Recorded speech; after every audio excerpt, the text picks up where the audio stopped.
I've chatted before about not having many artistic influences in my life at a young age.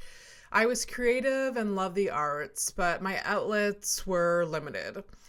I dabbled in singing, dance, theater, photography, painting throughout my years. I admire so much when I hear about individuals that have been so hyper focused on the arts from a young age. My parents are not creative in the traditional sense, so I was faced with a lot of confusion when I expressed some interest in the arts. I longed for a hippie parent that did watercolors in their spare room, had a kiln in the garage, the house is dusty and filled with weird framed art and macrame. It's cluttered because the priority is to create and not to clean. From my teen years, I always felt like I was doing something wrong when I was being creative. I was wasting time. And now that I'm a performer, I feel like I'm rebelling against my past self. My apartment isn't dusty or filled with weird art, but maybe someday. That's the dream.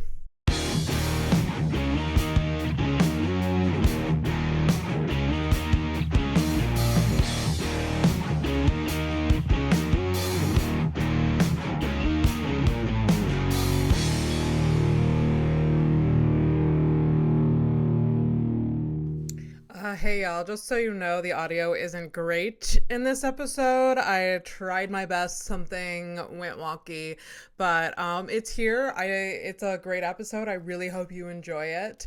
Don't forget to like, subscribe, and follow my new podcast, A Horrific Evening with Abby and Fernando, if you haven't yet. It's a good one. So enjoy this episode. Enjoy Andrew Jamieson. Thanks a lot. All right. Welcome to House of Stone, the podcast where everyone has a story and we get into the nitty gritty of it all. Today's guest is Andrew Jamieson. Hello. Hello. Welcome to House of Stone. I'm so happy to have you. To be here, finally. Oh my God, finally. Not that I didn't want to harass you about it, but I like to mention it every so often. I knew you were going to be a great guest from the beginning, but I normally have comedians, so this is like a newer, but you're also sort of a comedian too, so.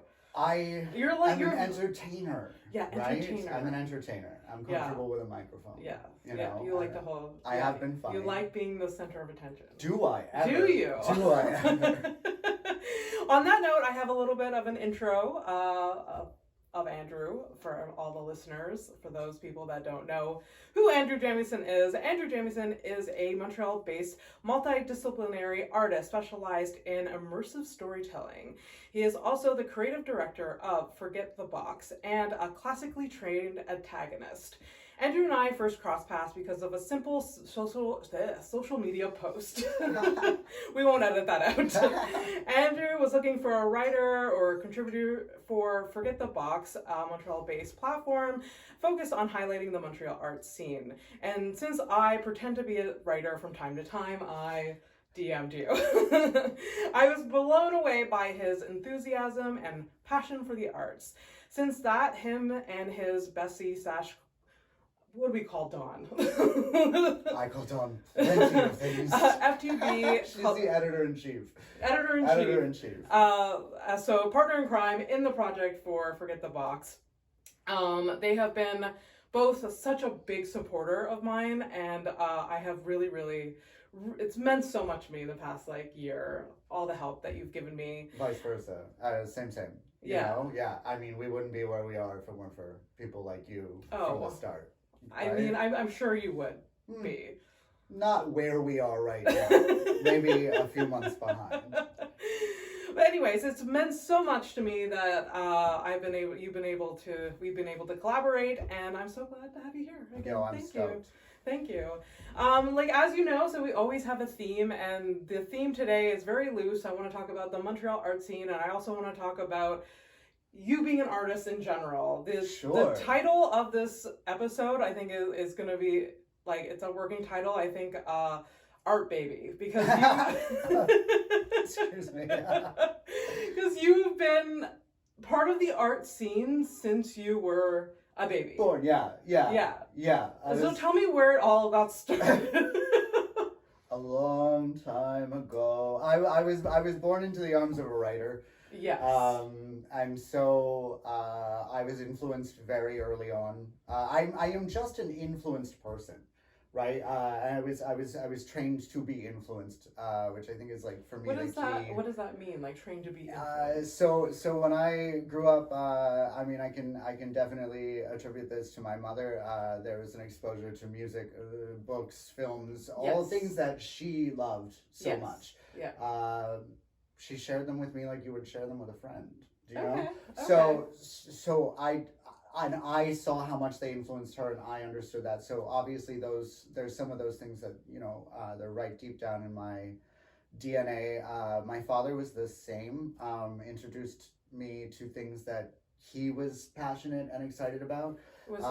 He's not an artist. No. Okay. What exactly did your mom do as like? My mother was said you were writing. A writer. She Yeah. was a writer. She was writing poetry, prose, fiction, short fiction. Okay. Short fiction, I think. Yeah. And my father was a pro hockey coach.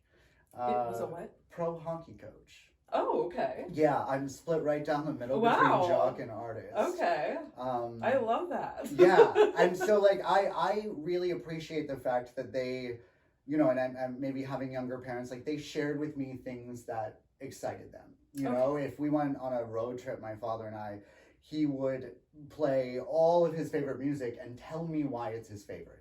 I guess that's the difference, is they would explain why things were influenced. Yes. Were an influence to them. So, you know, for me, I can very much articulate. I'm like, I love this, Abby. Let me tell you why. Yeah. Right. Okay. So I was born into that world, and then being a precocious child, I ended up on stage very quickly. Precocious is a nice word, right? It's not too self-deprecating. Yes. What does that mean to you, precocious? Chatty and irritating. Okay. And maybe too smart for his age. Right? Are you an only child? You'd think so. Or the youngest? I'm not. I'm the oldest. You're the oldest. Okay. Yeah. There's a big divide though between myself and my sister. Okay. Just in time and space, they're they're always. I mean, I often bring up the fact that we have two different sets of parents, even though they're the same people. I can relate to that. Yeah. My sister and I are close in age, but were raised very differently because her personality just didn't blend well. And so that's saying it lightly. They're different people almost around your sister versus you. Yes, 100%. And I don't understand why. I like to say I bring out the best in my mother.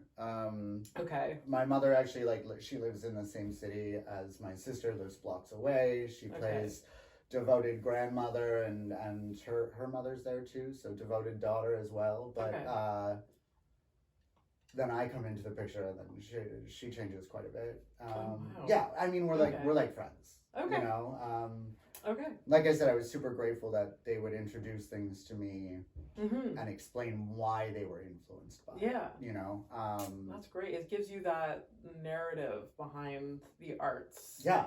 And like their passion. And why things matter. Yeah. And passion. Like an introduction to passion, really. Yeah.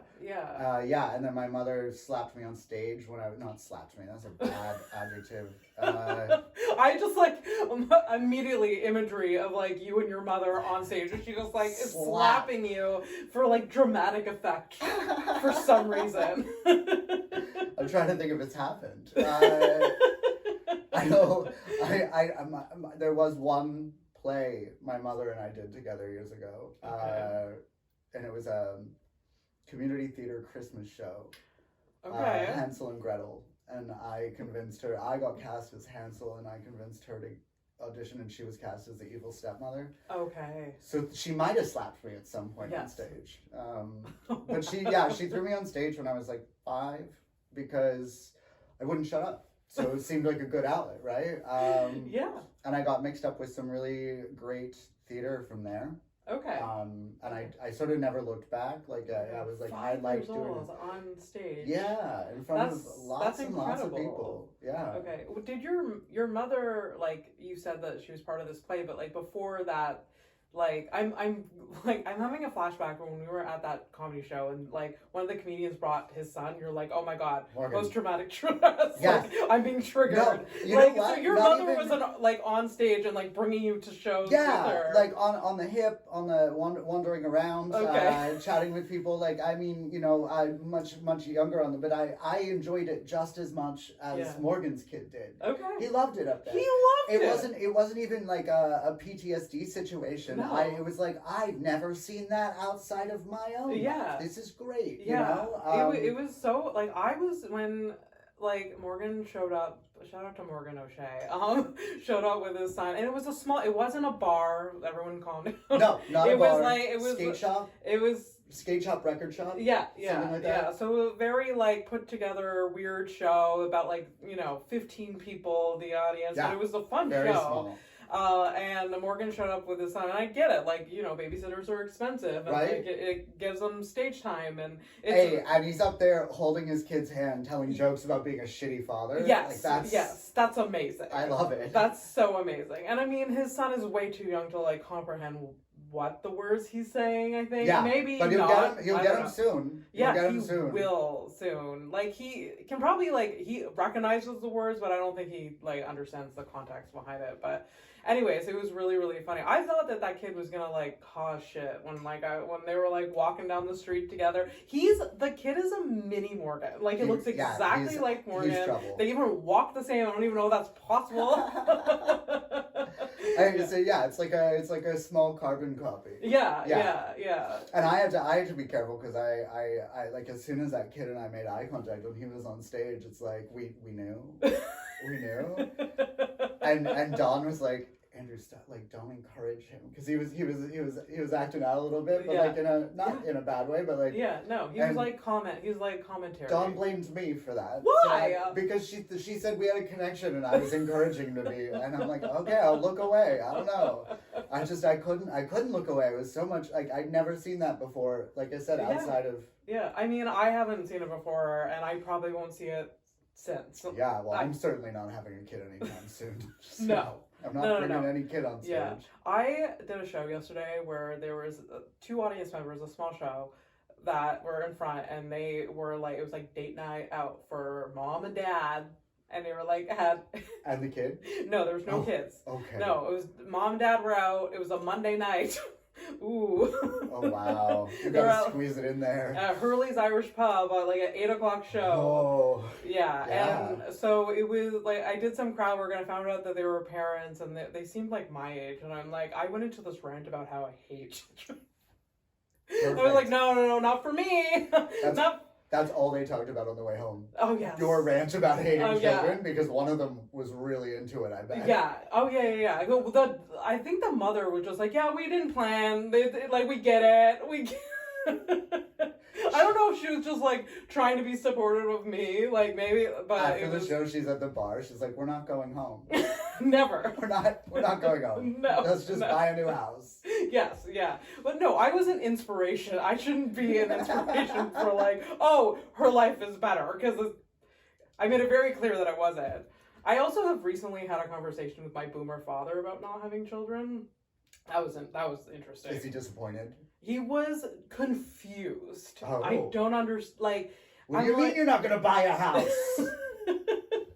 It wasn't like it's like not part of like his brain schema. Like, it's just like you get older and you have kids. This is what you do. It's what you do. Yes.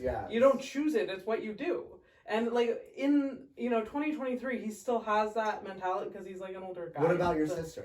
My sister doesn't have kids, and I don't know. She's open. Older, younger? She's younger. Okay, she's open to it. Yeah, she's more open to it. She's 20. No, she's 32 now. 31, 32. Okay, mine has 3.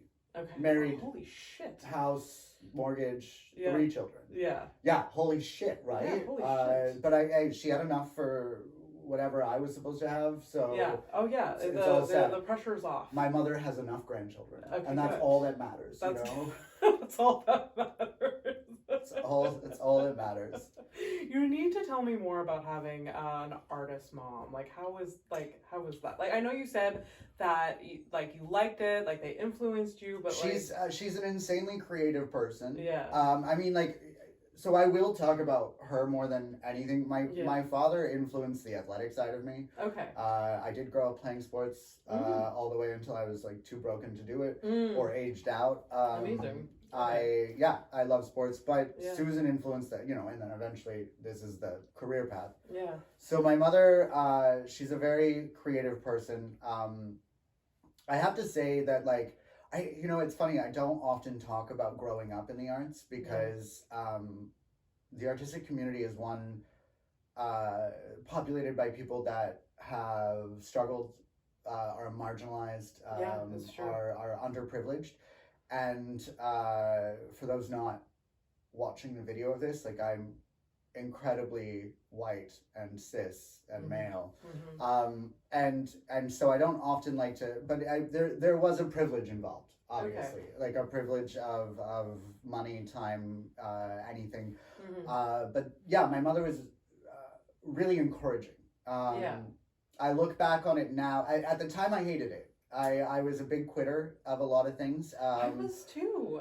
That's interesting. But I was a sponge, luckily. Okay. So, like, as soon as I said, you know, oh, I'm interested in watercolors, suddenly I had a set of watercolors, an easel, some canvas, and I was enrolled in classes. That's so cool. But when you're like 10, maybe not so cool, because you're like, this is too much. Maybe you shouldn't commit fully. Right? Like, just get me the set of watercolors. Yeah, Let me see Dollarama. if I like it.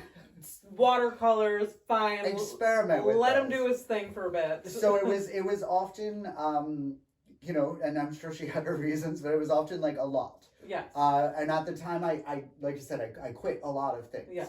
Yeah. But I was exposed to all these things. A lot of them I circled back around to on my own.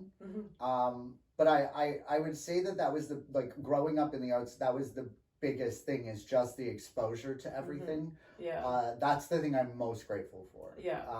It opened me up to being the multidisciplinary artist I am now, because there isn't one single thing I do. You definitely are very multidisciplinary. Like, last week I messaged you and you're making masks. Yes, making these beautiful cardboard masks. Like, that's amazing. For a colleague's dance show, all these, like, weird, they're like animal skeleton masks. Yeah, they're really cool looking from the picture. And I'm working on some, like, texture experiments with them. But yeah, no, I mean, I'll do anything. You have always so many different projects going on, and they are like multidisciplinary projects, right? Like my own, like my immersive practice, like there's so many moving parts that if I hadn't been exposed as a kid and growing up to all of these different mediums, I don't think I would have. I don't think I'd be making what I do now. Right? I'd probably still be. It would be in a different way. Like I'd be schlepping around Toronto as an actor, like getting like some shitty theater jobs, you know, or commercials. Commercials pay good money though. Commercial what? Commercials pay good money. I've heard this. Yeah. I've heard this. I have no experience acting though. That's not true. I mean, as a comedian, I am, like. Would you not consider Abby Stonehouse on stage to be a persona, whereas Abby Stonehouse off stage is the person? It's definitely a persona. So there you are. But on paper, it doesn't look like, oh, she has actor credits. No, of course not. No, I mean, yeah, that's true. Or I've had training in this. Like, no, I have millions of secret. Tons of actors don't have acting credits. They lie? Yeah, I'm holding a workshop next week on faking your CV if you'd like to. Let's do it. Oh my god. Let's get that commercial money. That workshop just sold out. I love it so much. But that was maybe like a method to your mom's madness. It's just like, oh, even though it's a lot that I'm just like, oh, he's expressing interest in this, let's throw him in this class. But maybe it was because, like, she wanted you to have as much experience and, like, absorb as much of that I do think she did. Maybe there it was some wasn't- intention there. Yeah. I Did she think care it's- that you gave up on things? Not yeah, gave up, no, but, she like, would quit. she would be frustrated. Okay. Okay. I was somebody, or I still am kind of somebody who once I learn how to do a thing and I do it a little bit, I'm like, okay, well, I have that skill. Yeah. Put that in my tool belt. Yeah. Fuck off to something else now. Yeah. Right. Yeah. I've always liked the idea of being good at many things as opposed to being excellent at one. Yeah. Right? Yeah. And I don't know if she did it intentionally. I've never directly asked her. You know, I have in the past like credited her for this before, but I've never asked her if that was like, I don't know, she was like intentionally driven. She could have been. Okay. Intentionally driven to create this little monster. But I mean, even if it was accidental, I think that was like she recognized she had a kid who had an insatiable appetite for the arts, you know?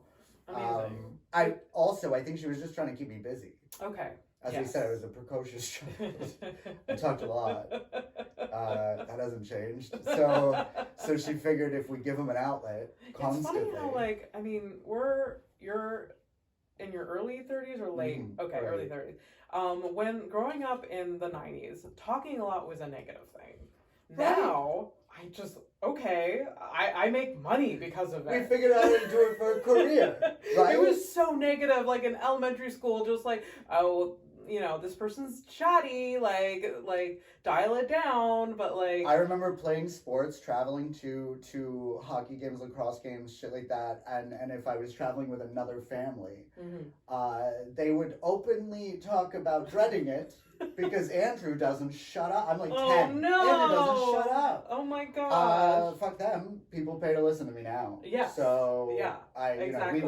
We win. We win, but I mean, again, like I don't know, like it took such like a shot, like your self-esteem as a kid, where like I think by the time I was in my teens, I was very self-aware. I was like, okay, I gotta like, I know when to, and so I mean, I've got the perspective of, again, like cis white male. Yeah. As a woman being told you talk too much. Yeah. Obviously, as a. Yeah, and I didn't get it as much as my sister. My sister was more chatty than me, surprisingly. Is she still? I was just like, she's still, but I love it so much. But like, yeah, when I was in my teens, like I became more self-conscious of it, or like not wanting to pose or like taking up space, right? Which is for many reasons, but so like I stopped engaging in the arts as a teen because I was just like, oh, I should be like, I don't know, I should be quieter, I shouldn't, like, this isn't,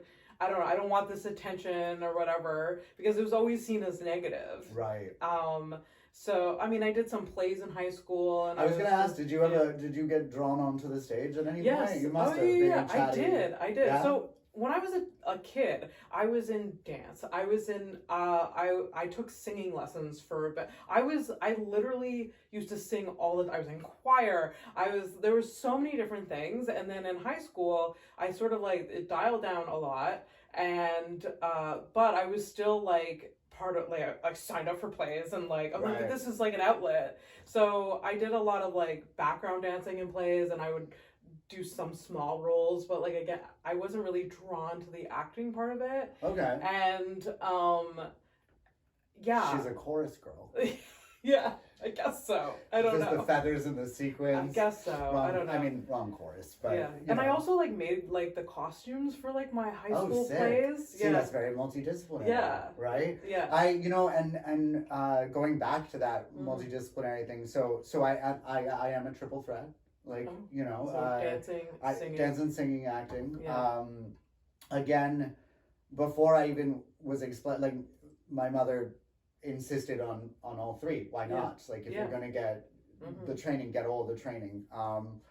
Even learning how to play music that one I kept giving up. I still can't play an instrument of all the things I can I've do. tried instruments so many times as a child, and it was just not my thing. I don't didn't have the motor attention skills. span that I think. Oh, attention span too. I don't Yeah. have the motor skills. Like Yeah. these two hands, I'm ambidextrous, but that just means I'm fucking awful at everything with both hands. I don't have good like hand-eye coordination. I definitely don't. Like even playing video games, I'm like I can't. I something can. doesn't Yeah, click. I don't. I still Yeah. don't play video games very much.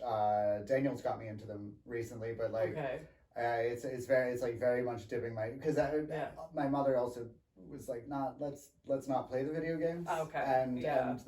and again I'm grateful for that. Yeah. At the time, I might have been irritated. Yeah. Because all your friends are like getting Nintendos. Or Right. whatever. Yeah. Yeah. And they're all working at Taco Bell now.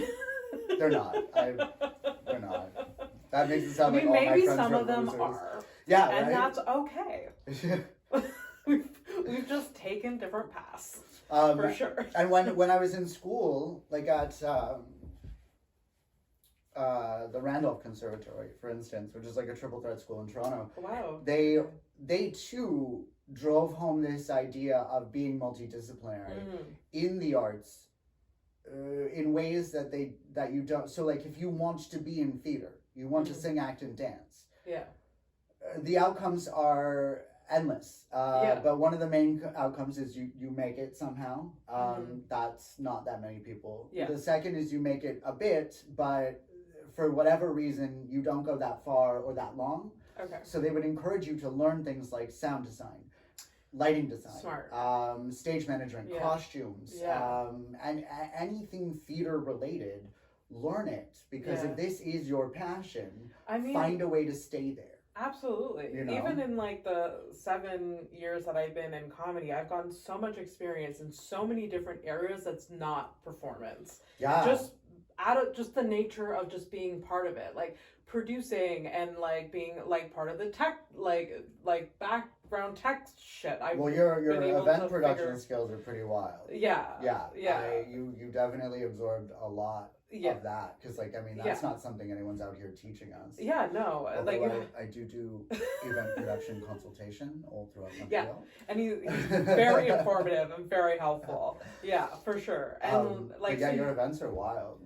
I mean, they're okay. Nah, that the ZooFest one. Like, Oh yeah, that I mean that wasn't just me. That No, was but I mean, like that's- that was like a whole like team and whatever. But yeah, it's really cool. Yeah. Yeah, it's really cool. When did you start learning that? Like just through comedy? It's is when you really started? really just through comedy. Really? Like so Okay. a year after I started, I like produced my first show at like Theatre St. Catherine. Nice. So I just like wanted to get into it, and since then I was working for a not-for-profit, and I collaborated with them for like an accessible show, and so it's just like snowballed from there. I like that. Yeah. And you just keep learning. Yeah. Yeah. Yeah. That's a really interesting characteristic that I find either present or not present in writers. Or in artists. There's no really in between. There's artists who are constantly learning and artists who have no interest in learning. Yeah, and I almost wish I had no interest in learning. Wouldn't it be fucking easier? It would make it so much easier, because sometimes I'm like, oh, I wish I could just stick to one thing, just performing, because that's what I get like my most amount of joy, even though I love podcasting now. Yeah. But and like we need, comedians that are just performing and like they Absolutely. we definitely need that, but like I just can't stop. I had a conversation with my mother this week about how when I was in university I studied psychology, which kind of helps now but not in the arts at all. And she was saying to me that when I was in university, she would tell herself, she's like, oh, I can't wait till Abby is done. She'll get a 9-to-5, and then they'll have weekends and evening off and be able to relax a little bit and have a normal schedule. And then I start doing comedy. Evenings and weekends are when I work. Yeah. Daytime I sleep. Yeah, exactly. It just slipped my mind. I was gonna bring that back to no, Go ahead. Oh shit. No, it's fine. Anyway, so my mother had these. I mean, my mother wasn't part of the arts like your mother, so she has this perspective on life where like you work and like you like she was a dental hygienist for years and then she was a farmer. So like that was like one step to the next. So yeah, Wild. literally, she was like it was dental hygienist. Like she went to school for that. She did that for like 17 years, and then she slowly transitioned to being like full-time stay-at-home mom. And then my family and I moved to a farm, and then she was like, I have a passion for farming now. Wow. Yeah. Did the passion for farming lead her to lead y'all to the farm, or was it just? No, it was just. So y'all got a farm, and then she got passionate about it. Yeah. My parents bought a farm because my dad's business grew and he needed space for equipment. So my father's a contractor. So that makes sense. There's big equipment and so there's a big barn garage that my dad got to put equipment in. And then my mom she's like, oh, I want to be like, she's like, we had sheep at one point, we had cows, we had horses, but then she really liked goats. You gotta specialize in something. Yes. Right? Yeah. So I say would prefer a goat's milk. So I understand. Anyway, so like not in the arts at all. Right. So she saw my life being like, I don't know what she saw, but isn't very that chaotic, different. Abby? Isn't that just like, how do you handle that? It's so chaotic. Even my mother raising goats is chaotic. Like at the same time, like what is like? Because I wouldn't say like my mother's not necessarily like in the arts anymore. Like she's with my sister playing grandma. She's doing great, but like I do get that question sometimes where, I'll describe something that's going on. We're like, get a "how are you" text. I'm like, well, I'm good. And then mention something. And it's always like, isn't that a little chaotic? Isn't that, I don't know how I could handle that. And I was like, this is normal. Like, I don't, I'm going to a show at midnight and then I got to be up at 5 a.m. to do this thing. Yeah, it's normal. Yeah. I remember what I was going to ask. Do you have a controlling streak? You know this. I'm asking for your fans because you know the answer. Yes. Well, because I think that is when we were talking about learning all the other things as well. Like I spent some time after school working in Toronto as an actor. Yeah. Right. I had an agent. I had the Starbucks job, and I auditioned 3-4 times a week for things, right? Mm-hmm. I fucking hated that. Yeah. Because even if I got a great role in something, I was just doing someone else's thing. I was saying someone, and I love acting, but I was saying someone else's words. I was putting together, I was helping someone else's vision, and I have plenty of vision. Yeah. I do when I'm part of another person's production, I do have to remind myself that this isn't my problem. This isn't my show. Right. Because I do want to step in and help and be like, how can we make this the best possible? But then I overextend myself because I'm like, okay, I'm exhausted. No one's paying me to do this extra work. Yeah. So I do have I don't know if it's controlling, it's just I don't know. It's excitement. It's but being controlling led you to producing your own show. Yes, right? You couldn't just sit back and be on everybody else's show. No. I couldn't do that in terms of I'm not that far from the theater world anymore. I did take a long way to get back there. Yeah. But it's far more satisfying when I can put something of my own together as opposed to just I still love acting, but that seems more like an added extracurricular thing I would do, acting in someone else's play or film. Whereas, what you really do is you put on events that you also do the jokes at. Yes, right? Yeah, exactly. And in Montreal, and I don't know about other cities and whatever, if you produce your own art, there's at least more opportunities and you could just more stage time in general. So in Montreal, it's a lot different now. There's a lot of stage time now, but it's still not enough for the amount of artists that we have. So like if you produce your own stuff, then you have this guaranteed stage time.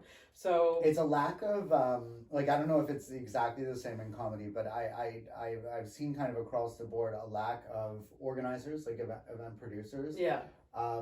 And our like rapidly diminishing roster of venues.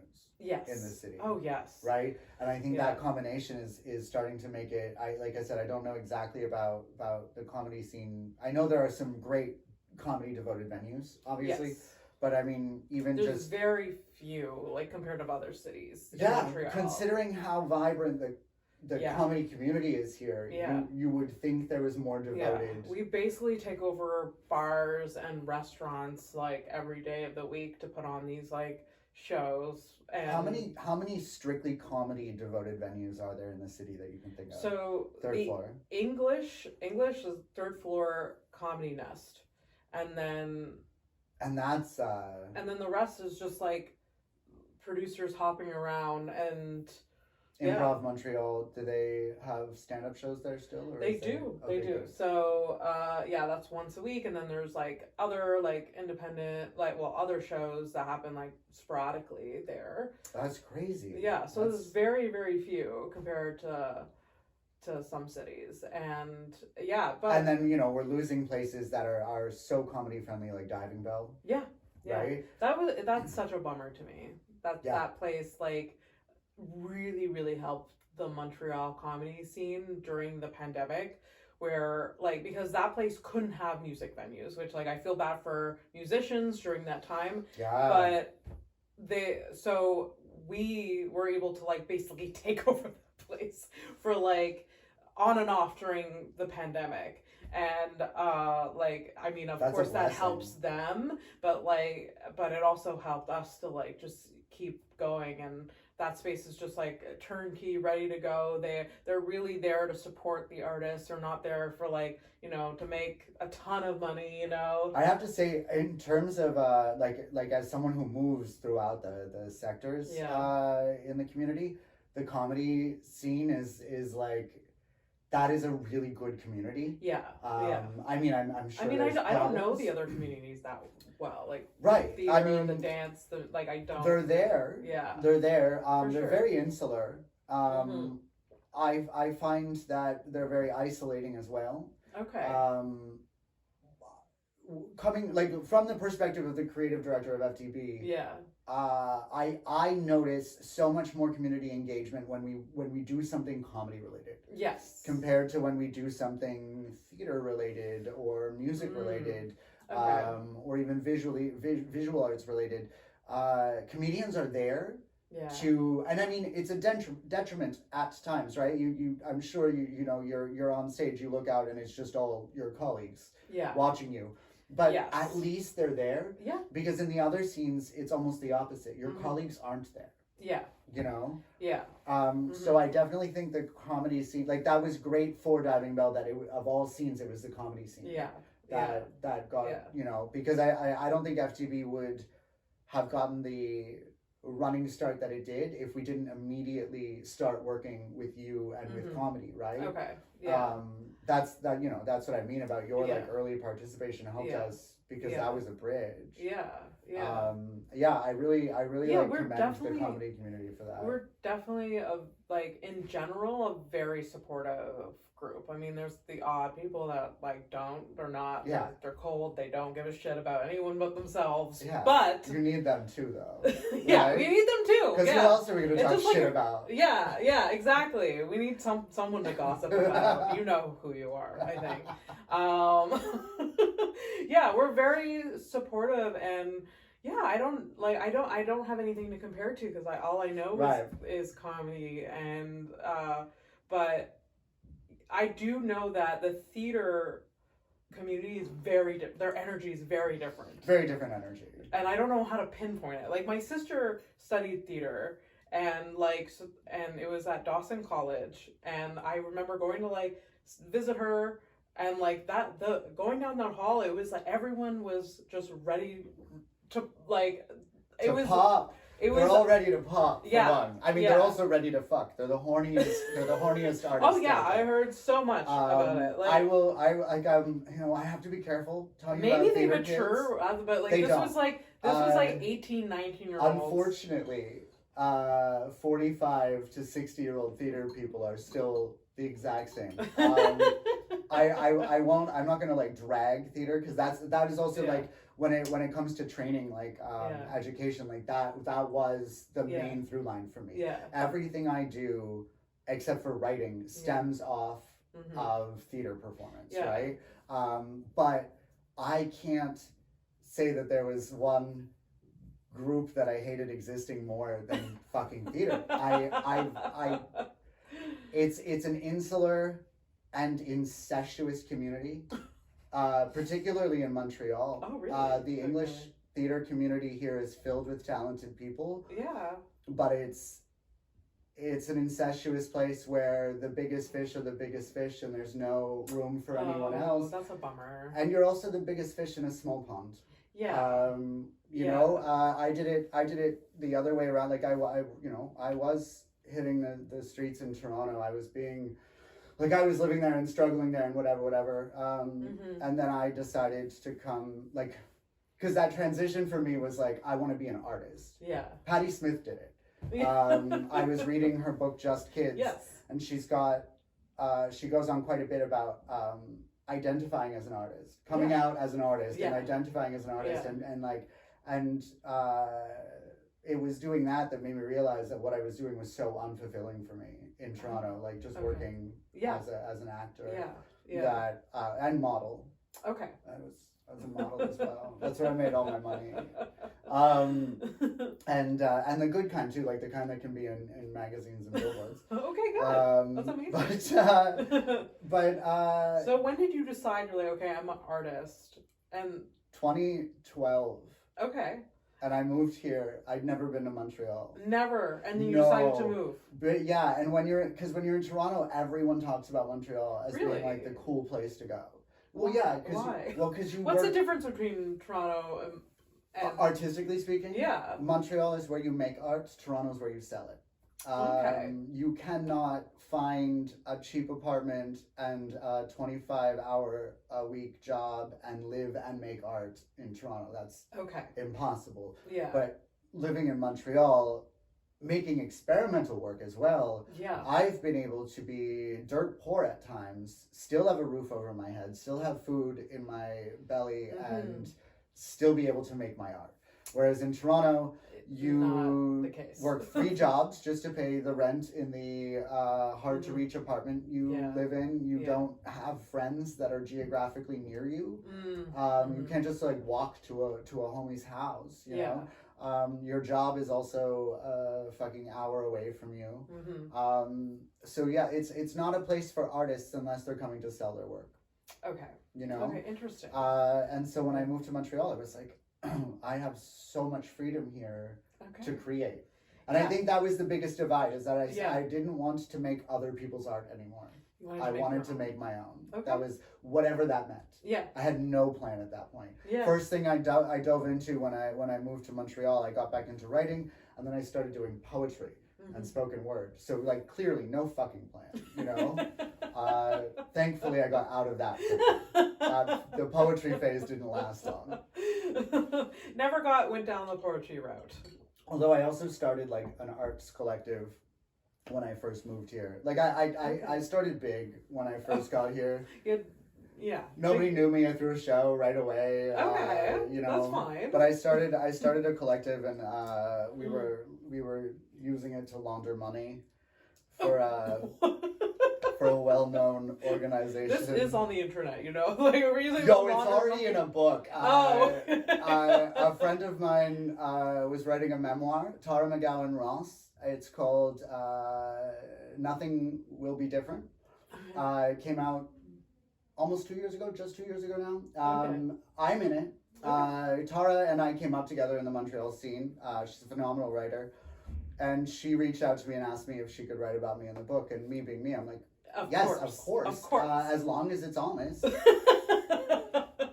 So As long as Tara, it's detailed and honest. yeah, it got a little detailed, and so she talked about this already. But yeah, no. So we had this collective, and I was laundering money for this, using it to launder money for this well-known cycling organization, if you will,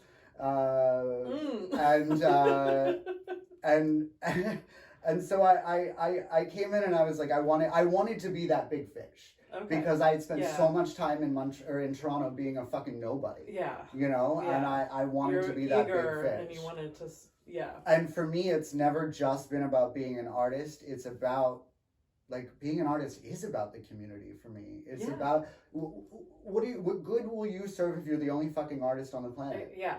I learned that very quickly doing what I do, is that we have to support each other. Yeah, we need each other to exist. We need each other. Yeah. Especially because other artists like me, other comedians like me are producing other shows. We want their shows to be successful. If their shows are successful, I'm successful too, because I get to perform at these successful shows. Exactly. Like, it's just And if there was nobody else out there doing your discipline, if there was nobody else out there standing in a microphone and telling jokes, you would be passed over nonstop, because nobody would know what it is. But because like we need other people in our disciplines to not only exist but succeed, right? Or else there is no structure, there is no groundwork for us to be successful. Oh, absolutely. And I will say that Montreal's community is about that. Yeah. You know, and that is coming from, you know, yes, I do plenty of like normal art, but my practice is extremely experimental, and if there weren't other people in Montreal also just fucking around trying to find out, then I would get nowhere. You know? We need that. We need our disciplines, and we need we need those people to genuinely succeed, not just exist. Oh, you know? absolutely. Well, I'm glad to hear that Montreal stands out. You know, because like I have nothing to compare to. Again, like I've only you grew up worked here, right? in Montreal, and like as much as Montreal sort of frustrates me, I do hear these like chimes about like other cities aren't that much better, you know, like, so I do like the Montreal comedy scene here. Like it'd be really hard for me to like move away from that, although it may be good really as an artist to like get different experience, but I feel like I would still be drawn back here. It's really tight. I did have some experience with Toronto's comedy scene. Okay, yeah. I was an assistant manager at Yuck Yucks. Yes, you told me this before. And I became homies with a few stand-up comics that lived in Toronto. Dana Alexander was living in Toronto at that time. She's the one that, because I had a background in improv, and I wanted to dabble in stand-up. So it was her and Massimo, who taught me how to write jokes at that time. Massimo is amazing. Wild man. Massimo absolutely notoriously wild, but so hilarious. Yes, and a genuinely like good person on the inside. He might not like me saying that, but like a genuinely good person. Want to be known as a good person. That's who introduced me to Mike. Yes, that's true. That's true. So back in Toronto, though, years before, they taught me how to write jokes, which is really cool. But again, because it's Toronto, it's not like I was witnessing some very tight, like very very supportive scene. Yeah. In Toronto, it felt very much like everyone. It was, you know, there was some supportive friends, but everyone's out for themselves. Yes. You know. Yeah, I've heard that. It's just very different. There's a lot of it's concentrated again. There's like a lot of mics. There's a lot of comedians, and there's that sort of energy. But everything is so spaced out there that it's taking like it's not like what I can do a show like downtown, and there's like 2 other shows within like 10 block radius. Yeah. And the people going to those shows aren't necessarily traveling from afar. No. Sometimes you go to a show in Toronto, even if it's across town, you feel like a tourist. Yeah. You know? Yeah, absolutely. Yeah. I think the scene there seemed a lot more, like everyone for themselves. But it's that space. It's the enormous amount of psychic and physical space between people that make it really difficult for a community to even start to exist. I'm grateful for Montreal for that, geographically speaking too. Like, Yeah. I mean, I'm in the plateau, right? Yeah. Like, this is the first time I've left the plateau in weeks. It was coming here.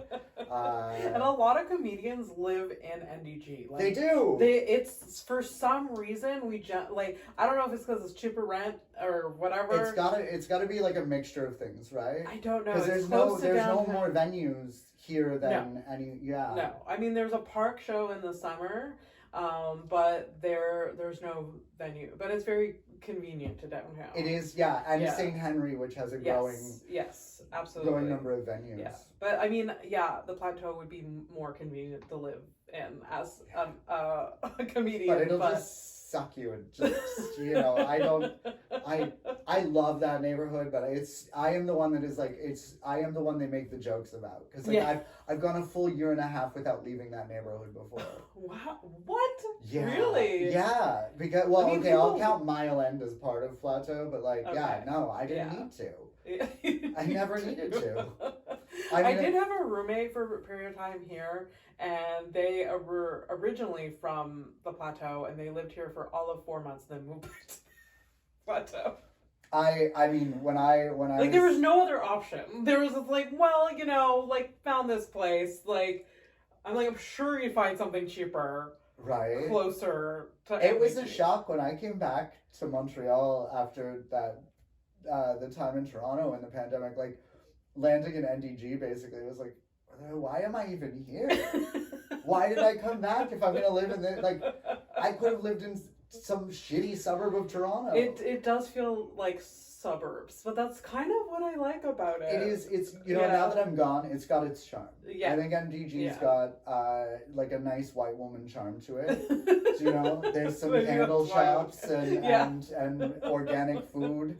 I like to be around shops you don't know why they're in business and you don't know what exactly money they're laundering. Selling. Yeah, it's money. I read the book. It's just money laundering.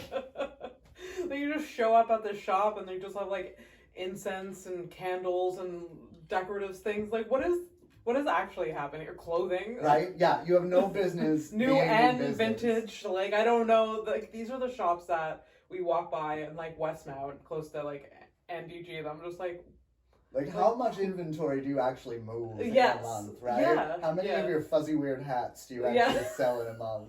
I don't understand, but I need them in my life anyway. I want a window Montreal's shop. a good place for the crime aspect of your business. The fuck rents do crime. My slogan. I mean, it's more accurate. Like, it's more real than people realize. You know. I like to, I say, privately fund my artwork. Okay. You know, you're not beholden to the Canadian government or the Quebec government for what you're doing. Yes. Yeah. I like to privately, but I mean, I also like to, because I'm bipolar, right? Okay. So I did not know that. Well, that's good. My doctor would love to hear that because I'm very well medicated. Okay. But I still suffer through periods of mania. Okay. And the grant system when it comes to artwork doesn't mesh with that. Yes. Because it's I'm like feeling a mania Yeah. that's gonna last for 6 months, so I need to do this thing now. Like, I need to make this fucking thing By the now. time you get the grant, like, I don't want to do this at all. Right? They're like, okay, well, you're approved for 2025. Like, I have a colleague that just told me the other day she's doing a show in 2025, and I was like, like, it gave me absolute panic. I was like, how do you know where you're going to be in 2025? How do you know what mood you're going to be in 2025? Like, maybe I said fuck art and I'm running a candle shop in NDG now. You know?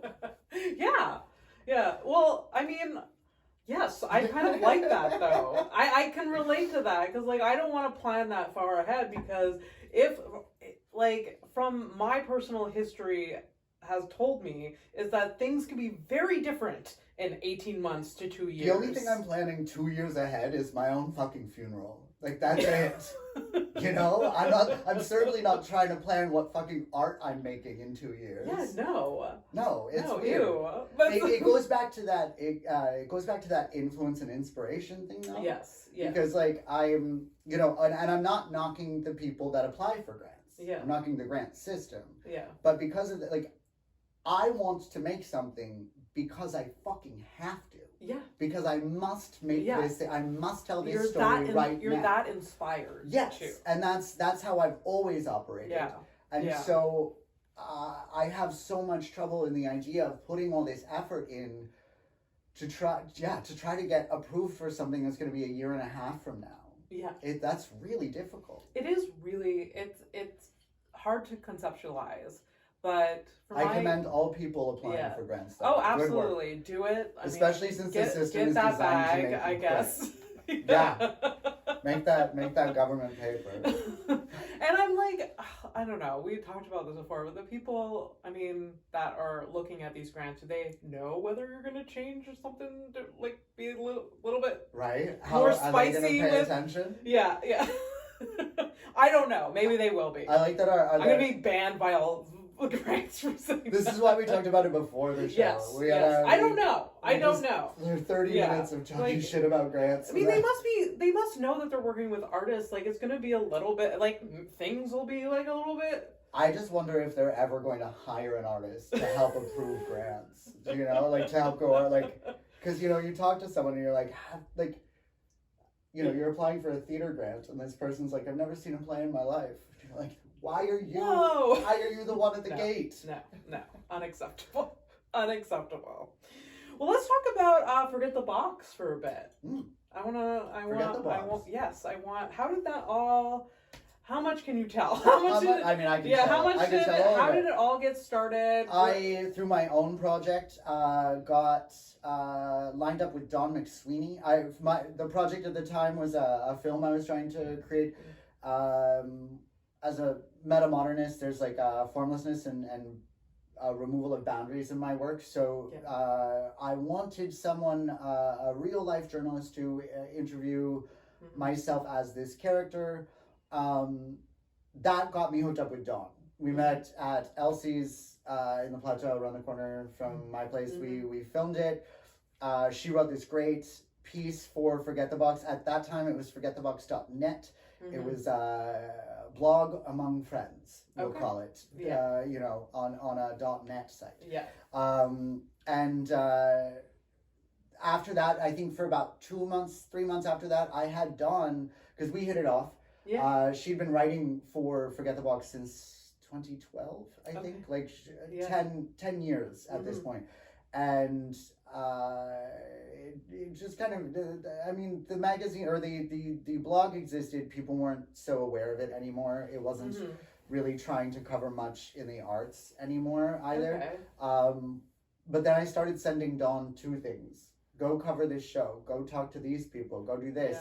And the first time I met Jason C. McLean, the founder, was over Zoom in a meeting where I asked him if I could just have the thing. I proposed a takeover. What inspired you to take it over?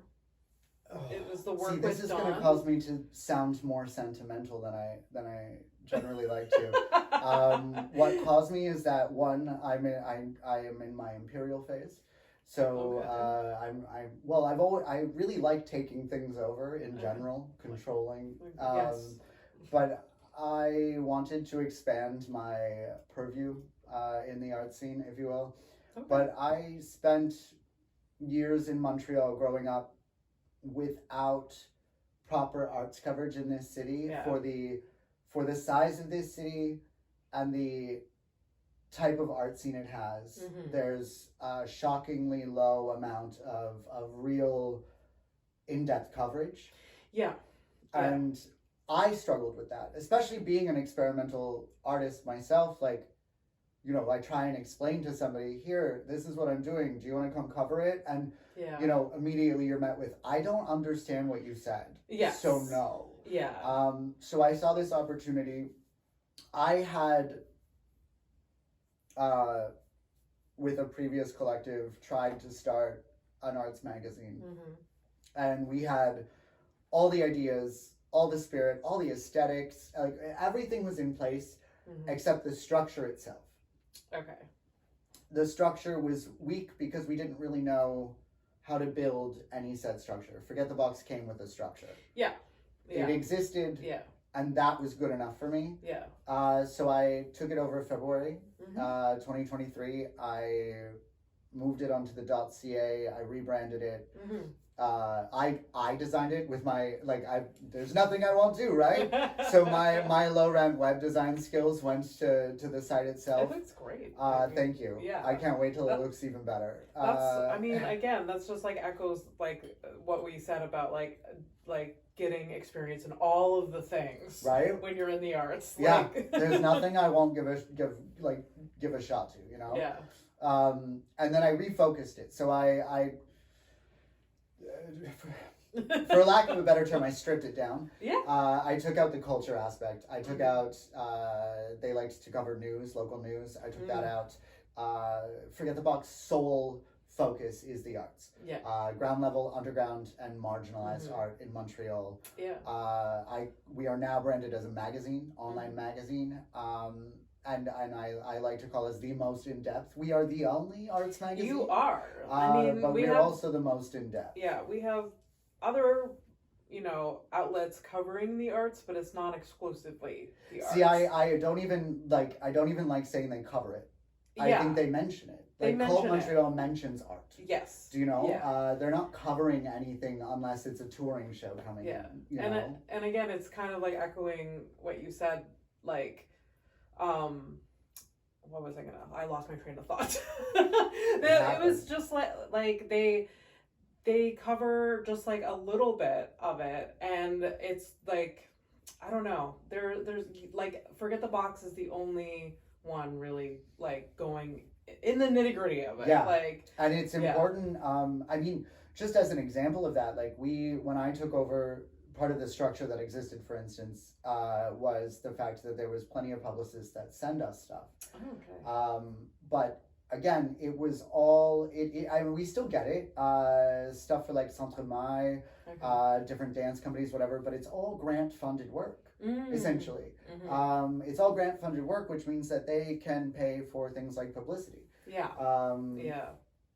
I essentially I kind of ignore that now. The importance for me is covering, like, we have honestly such an insanely diverse artistic community, not just with the highlighted mediums. So much of it in just this last hour. And there's so many people that would never, even if they did get a grant of some sort, like, they would never be covered anyway, because they're not the type of person that most, and like I'm looking for those.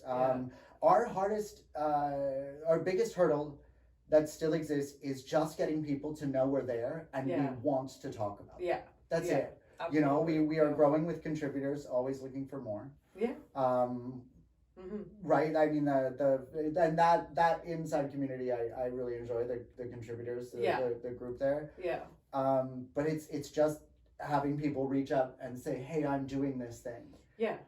Which people aren't used to doing because it hasn't been there. Not at all. As like, I can only speak again as a comedian. It's like I've had to teach myself how to write a press release that will potentially get some media coverage, but I have to write it in a down, not like it has to be a cookie cutter version of what I'm doing that they understand. It dumbed down. Yes. Yeah. You got to make it kind of. And I'm doing things that are simple. Like, I'm doing stand-up comedy, but I need to spice it up, the press release, because they're not gonna talk to me just about a stand-up show. But I'm like, but I'll I'll spice it up. Like, we have these people performing and they represent anyways, spice it up. That's the only way you get where Forget the Box will, consider all of it. And we had our own issues with Bill C-18. Yeah, we were reaching out for media attention ourselves because we got censored when that happened on our social media, and we're a type our Instagram is vital to us, you know. And so when that was shut down, we were reaching out, and these same outlets we're sending press releases out there being like, local arts magazine is censored, and they did not care. I'll admit, I got a response from Cult Montreal to a plea for their attention, where they told us, everyone's affected. Why should we cover this? Yeah. That was their exact, like, not exact words, I'm paraphrasing, but that was pretty much what they asked us, like, how are you special? And we're like, wow. Because we're a lot smaller than you. Right? And we aren't covering news. They're targeting you because we're covering news, but we're affected by it. Well, their editor-in-chief told me they don't cover news, so keep that in mind anytime you see really? their... Yeah, they told me we don't do news. Yeah. Well, yeah. Just like we don't. You know, and that was some of the reason behind Forget the Press, which I'm having a lot of fun with. Yeah. Is we needed to drive some attention back to the to the site. So fuck it, we'll do news. Yeah. Just satirical just news. Fake news. Right? Yeah. We're just doing fake news, but local Montreal. It's got to be about the Montreal flavor too. Yeah. You know? An arts magazine in Toronto is just it wouldn't work. Yeah. But Montreal's art scene has like. You know, it's a gumbo with all these different flavors in it. It's absolutely. Amazing. And if it weren't for the comedy scene, the improv scene wouldn't have as much success. And if it weren't for the improv scene, the comedy scene wouldn't have it. And if it weren't for those having success, certain independent theater wouldn't. You know, like if you step back and look at the Montreal art scene, you can see that every sector is a gear that fits into another. Oh, you know? Absolutely. And that's kind of the support that I want. I want FTB to be that hub. Like I am so multidisciplinary, and as creative director, I brought my own philosophies to the magazine, and that's the idea. Is that if you are on FTB, you will find someone or something that not only inspires but can benefit your art as well. You know? That's amazing. I mean, I've definitely gotten to experience and learn more about the art scene in general because of FTB. So I hope that other comedians and artists are doing the same. Yeah. You know? And we're always, and like I said with the contributors, we're always looking for people, whether you want to come join on a regular basis or write one thing. Yeah, just drop in. It's the passion. Is there if there's like, you know, if you had a comedian that you saw that you're like, wow, this fucking person. I want people to know about them. Come write a thing for us. You know, about that person. For sure. And like as a comedian, a lot of comedians listen to this. If you get some experience writing, it helps you. Writing like an article somewhere, you have that link, you can add that to whatever CV or whatever. Right. It really, really helps you. So, and we do really like to support, like we're a growing community unto ourselves. Yeah. Within Forget the Box, for instance, we have I came up with this sustainability method for the fact that we don't have a lot of compensation yet for contributors. This pay it forward idea. Yeah. Where if you're the subject that someone's writing about at FTB, we ask, would you consider in return just writing about something or someone else? Yeah.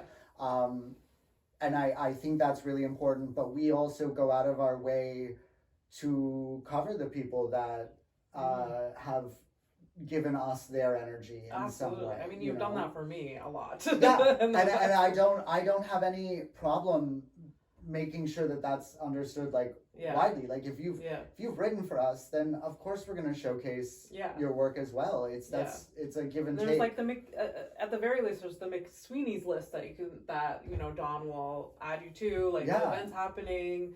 And we've expanded that a bit. So on McSweeney's list on Wednesdays, like she's taking the time to actually speak to organizers a little more to get a little more info packed in there.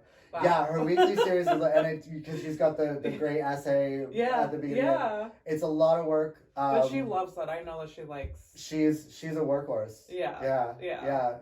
I would have had Dawn on this episode too because I feel like you two together are so hilarious, but it just doesn't work for this setup. The room's too small. The room's too small. The room's too small for all three of our energies. That one's gonna have to be like on site at my studio or something. Yeah. It would need to be like a 3-hour podcast. Easily. Yeah. So what's the next step for you as an artist? What's your next project? I have gone, after the pandemic, I strayed a bit into television. That I was very blessed about. But I have come back full circle to my immersive work. Yeah. And so I am slowly starting to put together another immersive storytelling piece. Much larger than my last one, Who's Afraid. That one had 2 characters. This one's got 12, and it's a party. That's a big jump. And everybody's part of the show. Essentially, it's not. I don't make interactive work. Proper immersion interactivity is part of that. Yeah. So I don't like to bill it as interactive work. Otherwise, people I think come in with a certain preconceived idea of how much they're allowed to. Okay. But yeah, no. So I'm working on that. I don't even have a working title for it yet. And I've got I'm experimenting a bit with augmented reality. Through that I'm experimenting with some augmented reality, the concepts and philosophies behind augmented reality. That one's going to take a while. That one's that's a slow burn, that one. And might even have to write a grant for. But the next big thing for me is Andrew Jamieson's Sleazy Christmas. Yes, I'm excited for that December one. 14th. Yeah. This is the third one? Second one. one. But it's, I think, my 9th Christmas show overall. I really love doing Christmas shows. It's a multidisciplinary artistic event, which is a variety show. Yeah.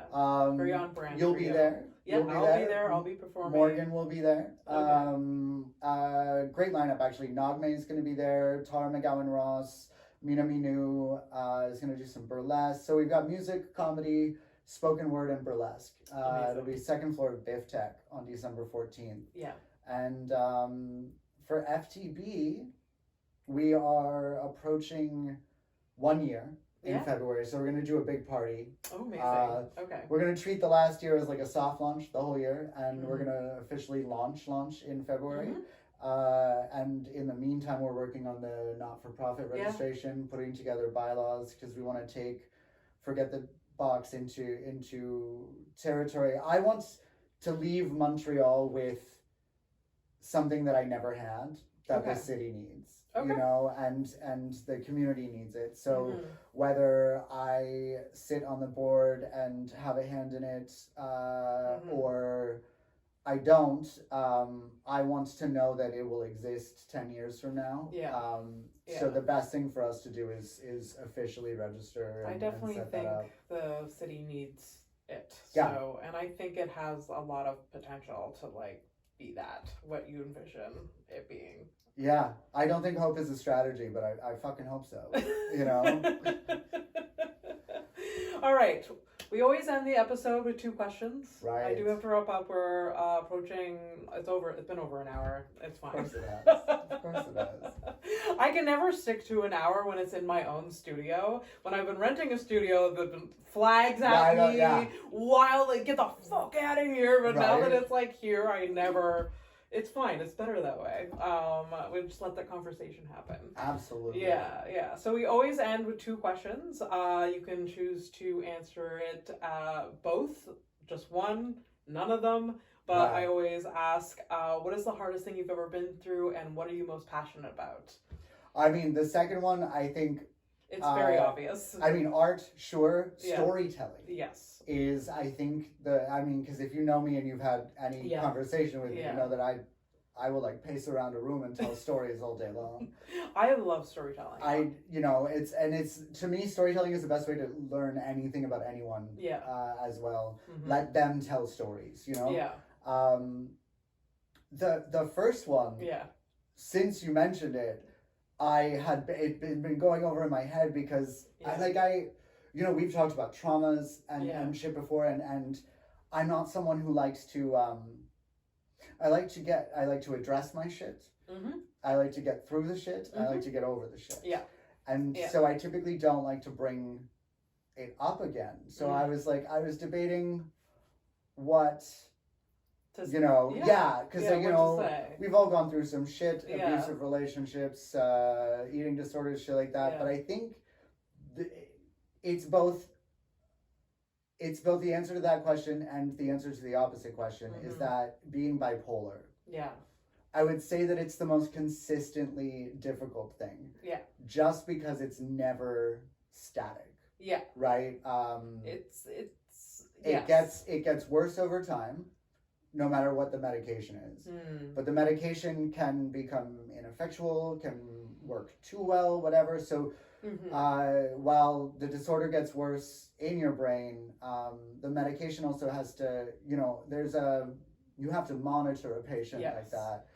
It's never just like you get over it. It's over. It's not like it's with you forever. It's just with you. And like I said, I know early on one of the things that I had the hardest time understanding or really grasping was the fact that because it degrades over time and it's a neurological disorder that you know, I'm more susceptible to Alzheimer's or dementia or things like that. Damn. And being somebody who keeps all my notebooks and writes every day, and then like I think I started my notebook practice changed that way because I wanted to remember everything. Yeah. Right? But yeah, consistently it's been difficult also socially and in intimate like romantic relationships because it's not something unless you've gone through it like it's in not the POV easy to explain to someone or like especially if you're in the midst of like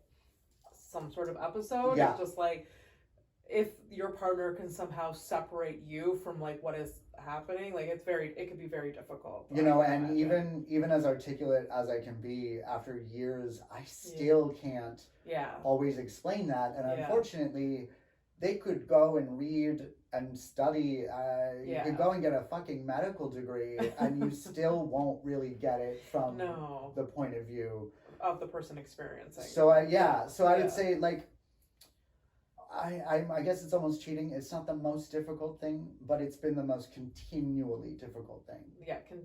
In my life. Since I that makes a lot of sense. When were you first diagnosed with? 19. Wow. Okay. And they tossed me on some like pretty heavy drugs at that point. And so I even spent many years refusing to take drugs for it, and it may not have been great for me or everyone involved, but I got a lot of great art out of it. So I mean, you know, there's a give and take there. Absolutely. But now I'm on now I'm trying to be a responsible guy. Okay. I mean, for myself too, because there comes a point where you're like, I don't want to feel insane all the time anymore. You know, maybe I want to sleep through the night. Yeah.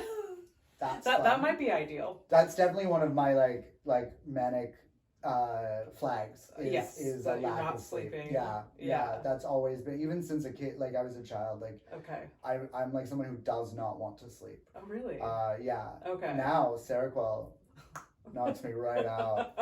It's great. I've never enjoyed a bed so much as the last like couple of years of my life. I have the opposite. Like I always want to be in bed. I but I also have depression, so like absolutely. Whereas mania is just like, you know what you should do? Just pace around that room instead. Should I write anything? No, just pace. Mutter to yourself, but don't write a goddamn thing down. Well, thank you so much for sharing that. That's so it's so interesting, and I mean, I don't think I've ever had a guest that said that as their like that had I had someone that had borderline personality disorder, and that was like been a hard thing to like, you know, adjust to in their life. But it's very, I mean, having a bipolar disorder is very prevalent. Like there's a lot more people than you realize, and like absolutely. You know, the media or whatever like portrays it as this very differently than what the reality is. Media portrayals of bipolar disorder are pretty wonky. I like to blame Sally Field for that a lot. Yeah. She played a bipolar woman on ER years Yes. ago, and Yeah. that was just cartoonish. Yeah. Yeah, fuck yeah. Sally Field. Oh yeah. Fuck her. across Borderline the board. personality disorder. I think it's that movie. The only person that has it's that movie where like this woman kills a rabbit or something like that. I forget what movie it is, but like it's just like, but it's like that's not what borderline. It's No. just not. No, not at all. So yeah, like the portrayal of mental illness, like to the general public, it's just wrong. And I do like to be pretty open about it, because Mm-hmm. I think, you know, like when we're talking about mental health and like stigmas, for instance, like Yes. the more we talk about it, Yes. the better. And I think, you know, I didn't have a lot of people talking about it around me Oh, me neither. Yeah. through my 20s, let's say. Yeah. So like I try to make sure I don't bring it up in a way like, oh, woe is me. I bring it up more in like a, hey, if anybody wants to talk to me about Yeah. it though, Yeah. I'm here to chat with you about it, Yeah. because being an artist is hard enough. Yes. Being an artist and your brain wants to fuck with you every day. Yeah. That's even more difficult, you know. Absolutely. So yeah. Absolutely. Yeah. Well, thank you again. Thank you. This is great. Yeah, this has been I'm amazing. stoked. I mean, I could talk to you forever. Yeah, we'll probably go for like another half hour. We started forever, and then I we're know. like, let's finally just sit down and record now. Yeah. We do have to wrap up, but where can people find you? What's your handles? Shit. So my website's down. It maybe will be. It will be back eventually. up. Yeah. So the website's address is www.whothefukisandrewjameson.com. Yeah. But honestly, I'm on Instagram most at Fake Jameson. Or you can find me all over Forget the Box. Yeah, Forget the Box. www.forgetthebox.ca. Yeah, and then all of their handles. There's Forget the Press as well. Yeah. Forget the Box on Instagram. Yeah, So all and we're the going to be starting a new social media because Yeah. fuck Meta. Yeah. So we're Yeah. going to have to start fresh. So Mhm. when you guys see that pop up, please follow us. Yeah. Yeah. Yeah. Absolutely. Well, thank you so much for being here. Again, you can follow House of Stone at everywhere, houseofstonepodcast.com for all of the links. Please like and subscribe. Thank you all for listening. Thank you again. Thank you. Thank you. Bye.